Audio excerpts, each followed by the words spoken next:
역사적으로 세계사를 주도했던 나라들이 있습니다.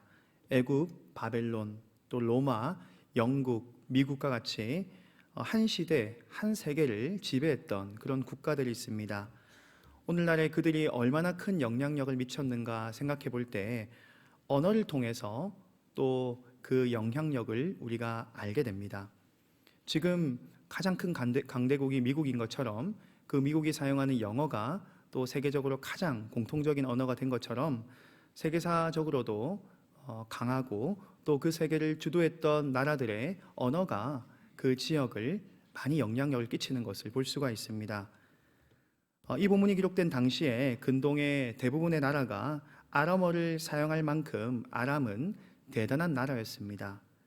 성경에 우리가 이 아람어로 기록된 것들이 있는데 우리가 잘 아는 달리다굼이나 에바다, 또 엘리 라마 사박다니, 또 아바, 마라나타 등 아람어로 기록된 단어가 굉장히 많다는 것을 볼 수가 있습니다. 구약 성경의 주요 언어는 히브리어지만 아람어로도 많이 기록되어 있습니다.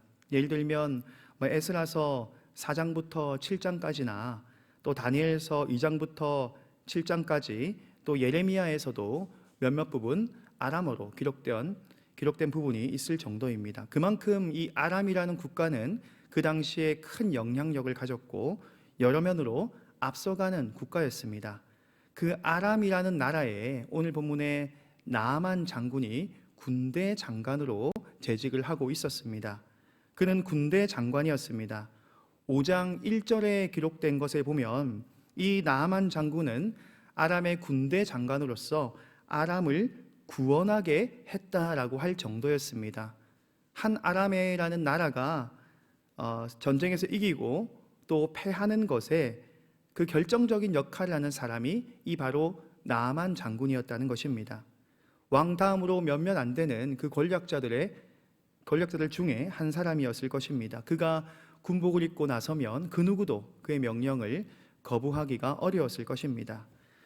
그런데 그렇게 명예가 있고 위대하고 권력이 있었던 이 나아만에게는 불치병이 있었습니다.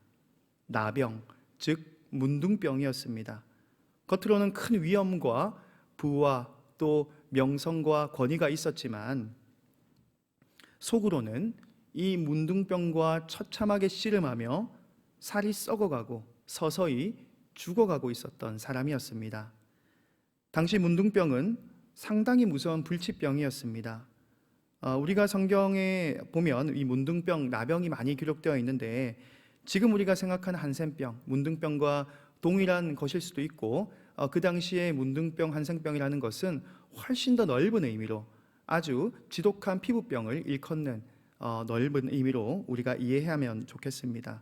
그래서 이 나아만 장군이 걸렸던 병이 우리가 알고 있는 한센병, 이 문둥병일 수도 있고 더 넓은 의미의 또 그가 서서히 죽어가고 있는 그런 질병, 불치병에 걸렸다는 것입니다.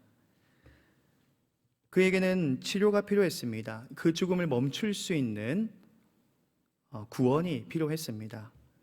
나아만 장군의 집에는 이 나아만 장군의 아내를 또 보좌하는 시종을 드는 여종이 있었습니다. 그가 나아만에게 힌트를 줍니다. 3절의 말씀처럼 5장 3절의 말씀처럼 사마리아에 계신 선지자 앞에 계시면 좋겠다.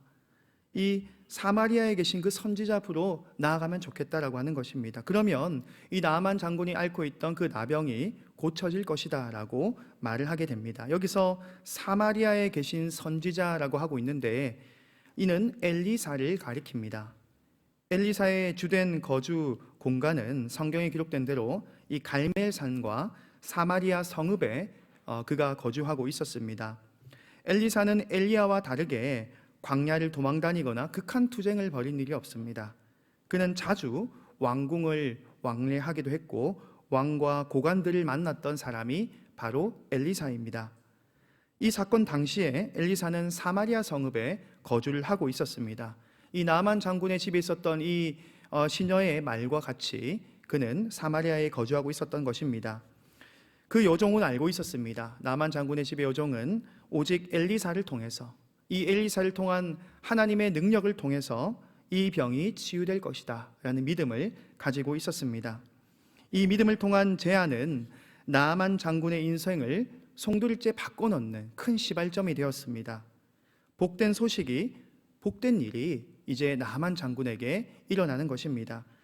어찌 보면 우연히 일어난 일일 수도 있지만 하나님의 일하심이었다, 하나님께서 역사하셨다는 것을 그 모든 성경의 내용과 과정과 결과를 통해서 우리가 확신할 수 있게 되는 것입니다. 우리 인생에도 언젠가 이러한 복된 소식과 큰 구원의 역사, 이 물결이 들어온 것을 알게 됩니다. 우리의 인생은 겉으로는 어찌 보면 멀쩡하게 보이고 사람들이 볼 때 근사하고 또 대단하다라고 부러워할 만한 것들도 있을지 모릅니다. 하지만 우리는 어쩌면 이 나아만 장군과 같이 서서히 죽어가고 있는 영혼이었던 것입니다. 하지만 이 복된 소식이, 이 복된 사건이 이 여종과 같이 어떤 이의 믿음과 그 입술의 고백으로 인해서 우리에게 알려지게 되고 또 믿게 되고 하나님이 일하시게 되고 하나님이 개입하시는 순간 우리의 인생이 송두리째 변화되었던 것입니다. 나아만은 이 기회에 박차를 가합니다. 그 여종의 말을 듣고 이스라엘 땅으로 가기를 결정합니다. 왕에게 나아가 허락을 구합니다. 그도 그럴 것이 어찌 보면 이 나아만 장군이 타국으로 가는 것이고 적국으로 가는 것입니다. 아람에서 이스라엘로 들어가는 것이 나아만 장군이라는 그 위치로 봤을 때 결코 쉽지 않습니다. 그렇기 때문에 왕의 편지를 가지고 그리고 왕에게 허락을 맡아서 꾸준히 이제 이 이스라엘에 들어가는 것을 노력하고 구하고 애쓰는 것입니다. 이전에 아람이 이스라엘을 꽤나 많이 괴롭혔기 때문에 이스라엘에서 아람을 보는 시선은 꽤나 두렵고 무서운 나라로 인식을 하고 있기 때문입니다. 나아만 왕에게 허락을 받고 편지를 받았습니다. 그리고 그 선지자를 만날 기대를 하면서 선물로 은과 금과 고급 옷들을 많이 준비합니다. 그런데 예상치 못한 해프닝이 발생합니다. 이 나아만이 이스라엘로 들어올 때 그 이스라엘의 왕이 놀라는 것입니다. 나아만이 이스라엘로 들어와서 전쟁을 일으키는 것이 아닌가, 우리들의 그 어떤 것을 빼앗아 가는 것이 아닌가라고 두려워하는 것입니다. 이 아람이 어떠한 속임수를 쓰고 있는 것이 아닌가, 어떠한 수를 써서 우리 이스라엘을 치는 것이 아닌가라고 두려워하기 시작했습니다. 이 소식은 엘리사에게 전해지고 엘리사는 바로 왕에게 부탁을 하게 됩니다. 나아만을 자신에게 보내달라. 왕이여, 이 나아만 장군을 저에게 보내주십시오라고 말을 하게 되는 것입니다. 이 사건을 통해서 우리가 알 수 있는 것은 이스라엘의 영적인 상태를 우리가 가늠할 수 있게 되는 것입니다. 한 나라의 왕, 하나님을 섬기는 그 유대 이스라엘 백성의 그 왕이 하나님이 일하시는 이 영적인 의미를 바로 알지 못하고 간파하지 못하고 또 오직 두려워하는 마음으로 벌벌 떨고 있다는 것입니다. 하나님께서 역사하시고 이스라엘에게 역사하시고 수많은 이방 나라에게도 하나님께서 일하시는 그 역사를 그 왕조차도 전혀 알지 못하는 것을 볼 때 이 이스라엘이 어두움 가운데, 이 영적인 어두움 가운데 있었다는 것을 알게 됩니다. 엘리사가 자신에게 이 나아만 장군을 오게 하고 그 나아만 장군에게 건넸던 말은 아주 쉽고 단순한 말이었습니다. 요단강에 가서 7번 몸을 씻으라 하는 것이었습니다. 이때 나아만의 당장의 반응은 무엇이었을까요? 당장 화를 내는 것이었습니다. 아람에 좋은 물이 얼마나 많은데 여기까지 내가 행차했는데 그냥 요단강 가서 7번 몸을 씻으라 하니 그도 불평이 나올 것이 당연했던 것입니다. 그런데 이 나아만은 자신의 종들과 대화하며 마음을 점차 추스립니다. 그리고 선지자가 전하는 말씀에 순종합니다. 요단강에 7번 목욕을 합니다. 하나님이처럼 때로는 황당하고 나의 연약함이 갑자기 드러나는 상황을 직면하게 하시는 것 같습니다. 그런데 하나님의 의도는 무엇일까요? 어찌 보면 엘리사가 말했던 그 명령, 그 하나님의 뜻은 어찌 보면 부당해 보이기도 하고 좀 어이없어 보이기도 하고 좀 공감이 되지 않을 때도 있었을 것입니다. 하지만 하나님께서는 그에게 겸손을 가르쳐 주시기를 원하시는 것입니다. 겸손해야만 순종할 수 있기 때문입니다. 순종해야만 하나님의 역사가 이루어지기 때문입니다. 그가 겸손하지 못했다면 순종하지 못했을 것이고, 순종하지 못했다면 하나님의 역사가 나아만 장군에 일어나지 못했을 것입니다. 그렇기 때문에 이 나아만 장군이라는 그 명성과 그 위치와 자리를 흔드는 엘리사의 말이었을지 모르지만, 엘리사는 나아만 장군을 직접 만나지도 않고 말로만 전달하는, 종을 통해서 말로만 전달하는 그런 나아만 장군에서 입장에서 볼 때 이 부당한 처사였을지 모르겠지만, 이 나아만 장군의 명예를 실추하는 연약함을 들추는 것일지 모르겠지만, 그 가운데서 나아만 장군은 겸손함으로 순종함으로 하나님의 뜻이, 하나님의 역사가 그의 삶 가운데 일어나게 되는 것입니다. 그 겸손을 겸비하고 이 엘리사의 말에 순종한 나아만은 어떤 일을 경험합니까? 참된 치유를 얻게 됩니다. 서서히 죽어가던 그가 깨끗이 낫게 되는 것입니다. 우리 14절 말씀을 같이 읽어보겠습니다. 오늘 본문의 말씀 14절입니다. 나아만이 이에 내려가서 하나님의 사람의 말대로 요단강에 7번 몸을 잠그니 그의 살이 어린 아이의 살같이 회복되어 깨끗하게 되었더라. 아멘. 처음 선지자의 말은 어리석은 말 같았지만, 아람이 이스라엘보다 더 강한 나라였지만, 먼 길을 왔고 인간적인 환대도 없었지만, 복음이란 불신자들에게는, 이렇게 믿지 않는 자들에게는 어리석어 보이는 것이지만, 구원받는 자들에게는, 그 믿는 자들에게는 하나님의 능력이 되는 법입니다. 어찌 보면 부당하고 환대도 없었고 아람이 이스라엘에 굴복하는 것 같은 그런 불편한 마음이 들지 몰라도, 이 명령이 미련하고 이 말이 이해가 되지 않을 수도 있겠지만, 구원받는 자들에게는, 하나님을 신뢰한 자들에게는 이것이 하나님의 능력으로서 그의 삶을 주관하는 것입니다. 죽음에서 구원하시는 하나님의 능력의 비밀인 것입니다. 우리 고린도전서 1장 18절 말씀을 같이 읽어보겠습니다. 고린도전서입니다. 십자가의 도가 멸망하는 자들에게는 미련한 것이요 구원을 받는 우리에게는 하나님의 능력이라. 죽음에서 구원받았던 이 나아만은 완전히 다른 사람이 됩니다. 하나님의 손길, 하나님의 치유를 경험하고 그는 하나님을 왕으로 고백합니다. 그가 섬기는 아람 왕이 있었지만 참된 왕이요 참된 신이심을 고백하는 것입니다. 오늘 본문의 15절 말씀을 같이 읽어보겠습니다.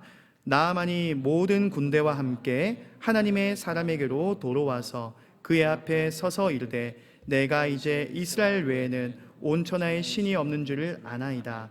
청하건대 당신의 종에게서 예물을 받으소서 하니. 나아만 장군의 기적과도 같은 고백입니다. 하나님의 은혜를 경험한 사람의 독특한 특징 중에 하나입니다. 평생 자신이 목숨을 바치며 애써왔던 그 주인이 바뀌는 순간입니다.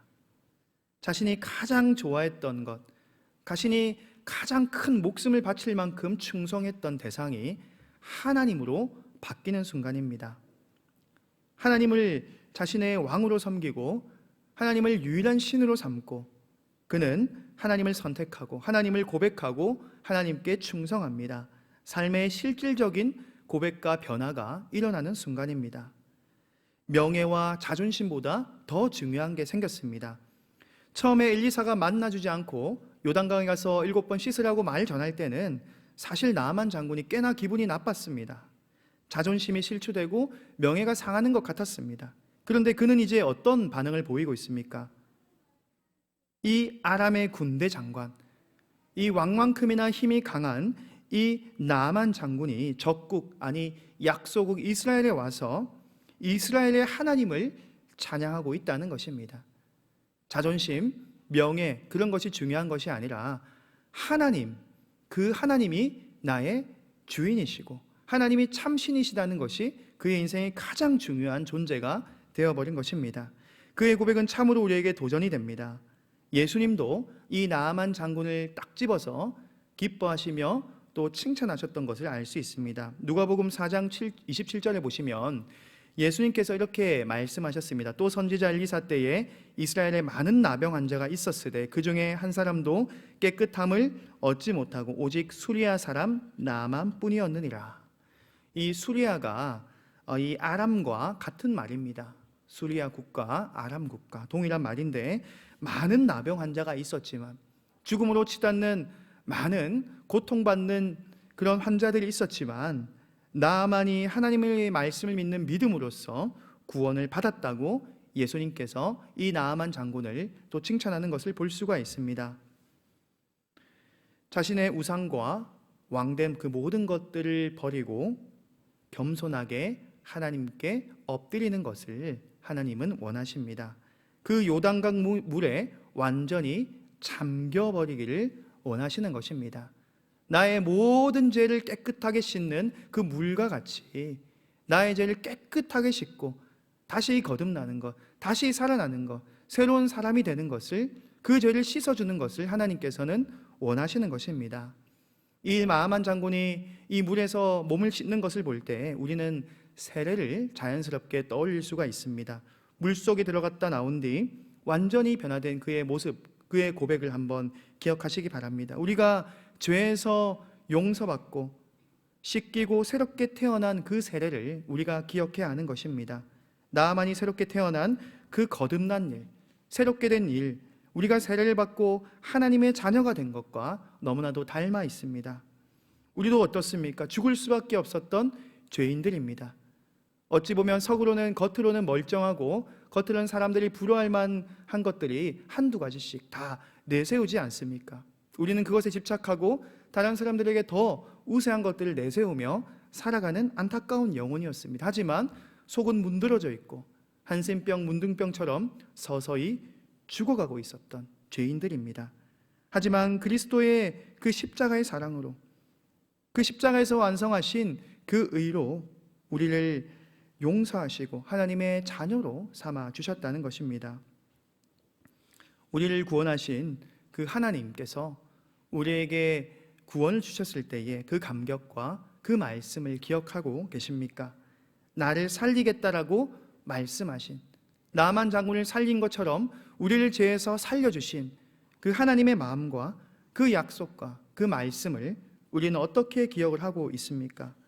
우리를 살리신 그때의 말씀을 붙들고 우리는 살아가야 할 것입니다. 우리가 하나님의 은혜를 입은 자이기 때문입니다.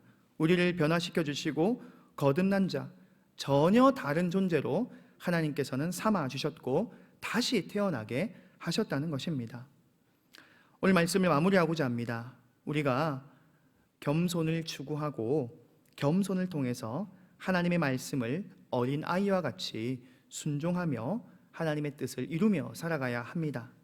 어린아이가 순수한 마음으로 순종하는 모습을 보면 하나님께서 우리에게 어떠한 믿음을 요구하시는가, 비록 이방인이었고 비록 이 하나님에 관해서, 율법에 관해서 아는 지식들이 참으로 부족했던 나만이지만 그의 순수한 고백과 믿음을 하나님께서 얼마나 기뻐하시는지를 우리가 안다면 우리의 신앙이 어떠해야 하는지에 답이 나오는 것 같습니다. 나를 살리신 하나님의 말씀을 붙들고 우리의 삶이 때로는 내가 더 좋아하는 것이 있고 내가 더 지키고 싶어하는 그 명예와 그 어떤 것이 있다 할지라도 우리의 참 주인이 누군지를 매 순간 질문하며 스스로에게 질문하며 고백하며 하나님을 신으로 모시고 하나님을 나의 아버지로 모시고 살아가는 모든 성도님들 되시길 주님의 이름으로 축복합니다.